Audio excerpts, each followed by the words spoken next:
News Nug Recap. I have this round and quite fragrant little nug here, and actually I have a lot of nugs for today's News Nug Recap. I'm in Southern California judging cannabis flower for the Chalice Festival, which starts tomorrow. But it is Friday, which means it's time for a News Nug Recap. I post cannabis-related news stories to Instagram, Facebook, and Twitter.com/newsnug 4 times a week, and then I sit down and smoke with y'all and talk about the stories. So the first story I wanted to share with you, World Reefers, comes from Louisiana, which passed medical marijuana legislation in 1991, years and years ago, but they never made any progress on actually getting regulations in place and getting the medicine in the hands of patients. So finally, Louisiana is getting back on track, and the Commissioner of Agriculture, Mike Strain, wants to be extra safe that they can distribute the medicine, get it into the hands of patients who need it, and actually act in a way that the voters approved years and years ago. Medical marijuana has been in place in Louisiana, but not actually in existence. It's been a weird gray area, and hopefully we will have a new plan coming from them very shortly. They have until January in Louisiana to figure out exactly how much the medical marijuana program will cost the state, and then they'll begin putting it into place. So way to go, Louisiana, on actually moving forward with something that may have already been passed years and years ago. And just to remind you guys, last week I mentioned Oregon has actually been one of the quickest states so far to legalize cannabis and move forward with a regulating plan of how to distribute it. So it's not always black and white. You approve it and it's in the hands of those that want it instantly. Sometimes decades can pass. In Oregon, they're just letting 3 months pass. It's kind of crazy. The next story I wanted to bring to you is from another country. It's from Chile. I have heard a lot about the pro-pot movement in Chile. I've heard that there's a big pot festival. I don't have the name of it, but I've always kept my ear to the ground for a little more information from this country. And I just had a chance to read from BBC.com that Chilean lawmakers have approved decriminalizing possession of cannabis. Decriminalization, as we've talked about before, is not legalization. It's more like a slap on the wrist or a ticket or fine as opposed to jail time and a felony charge. It's not the end of the road toward legalization, but it's a great step, and it's definitely a positive sign showing that the country can have the conversation about cannabis, wants to have the conversation about cannabis, and how well regulated they're going to have it.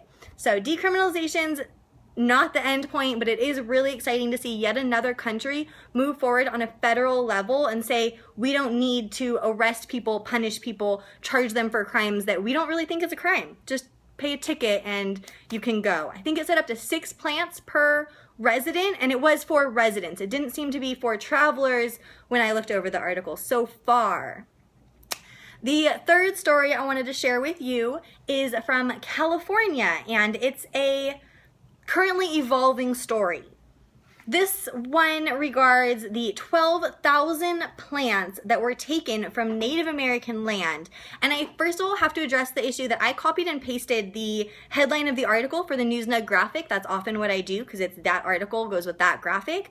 I should have changed the word Indian in Indian land to Native American land. This isn't in India, we're in California, and this land belonged to the Native Americans that had it before us, and it was set aside as Native American land. I don't think it was a reservation, but it was Native American land, not Indian land. And I made the mistake of not correcting that word, but I want to be clear in the video. Native American land in California was raided and 12,000 marijuana plants were taken off site. It's very confusing because I've done a story for a News Nug for all of you, so you may already know. The federal government has said Native American land and Native American reservations, it's sovereign. Our laws are not their laws, and our government generally can't step in and say, you're breaking our laws. And beyond that, they specifically said cannabis is to be governed by the Native Americans on that land, not by that state's laws. We had a whole story about how if a state hadn't legalized, Native American tribes still could. So this raid is not just about the cannabis it's in itself, but more about the source of the money to grow the cannabis. This article dives in and says that the money came from a Canadian tobacco company, and that's just not something we would support or want, or I would think the laws are in place to allow sovereignty on Native American land to grow cannabis and medical marijuana for their own tribe and citizens. that's different than having a Canadian tobacco company come in and fund a grow on your land, and who knows where those plants are going in that case. So it's definitely like a muddy article because there's sovereignty and there's the right to do what they were doing, but then there's the source of the funds and why you have a Canadian tobacco company growing 12,000 marijuana plants in California in the first place, Native American land or not. I don't have the answer for that question yet. So I don't know. This one, I got this story from the Sacramento newspaper sacb.com. It happened in Murdoch County, I think Modoc County. And it's definitely something that I think more information will have to come out about because it just doesn't make a lot of sense as is right now. The last story to bring to you on this News Nug recap is pretty exciting and like weird. There is a show called The Marijuana Show that is kind of modeled after Shark Tank, and it's giving opportunities to entrepreneurs and business owners, people in the cannabis industry that have ideas of how they're going to build their business if they had more money or opportunity or connections or whatever you get on the Shark Tank. So I love Shark Tank. I think it's awesome to hear people defend their ideas and also get a reality check of like, you didn't fact check this, or you're assessing your company at like $5 million when only your grandma bought a sweater. Like, it's just such a good show to get a real life, like, smack in the head of whether it's a good product or not.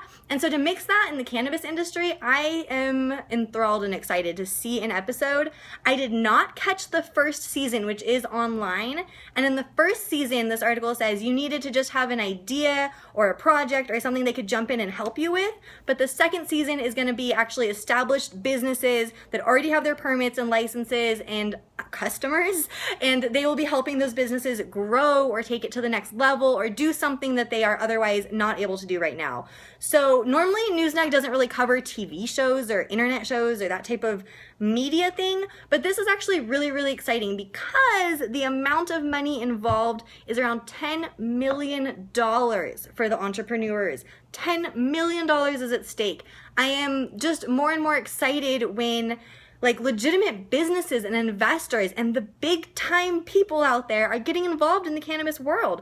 We have people investing millions of dollars into cannabis companies, and it's no longer a dream or just a auxiliary business in medical marijuana states. No, it's a real business, and it's real for consumers, patients, enthusiasts everywhere. So it's really exciting to see a show like this pop up and have $10 million at stake for the entrepreneurs and people on the show. Good luck to everyone on that show. If you guys know anyone involved, I definitely want to learn more about it because I am just like blown away that there are that many investors and this much organization around it. So this article came from Forbes.com. It always catches my eye when cannabis is on a Forbes magazine or website article because it's big time, you guys. We are our own economy, it sometimes feels like. There's so much money involved in cannabis, and the longer that we wait to tax, regulate, and have it actually involved in our government process, the longer we will have low budgets, under budgets. Oh my God, California is a mess. So we need to tax, regulate, and make that money because there's a lot of it to make on cannabis.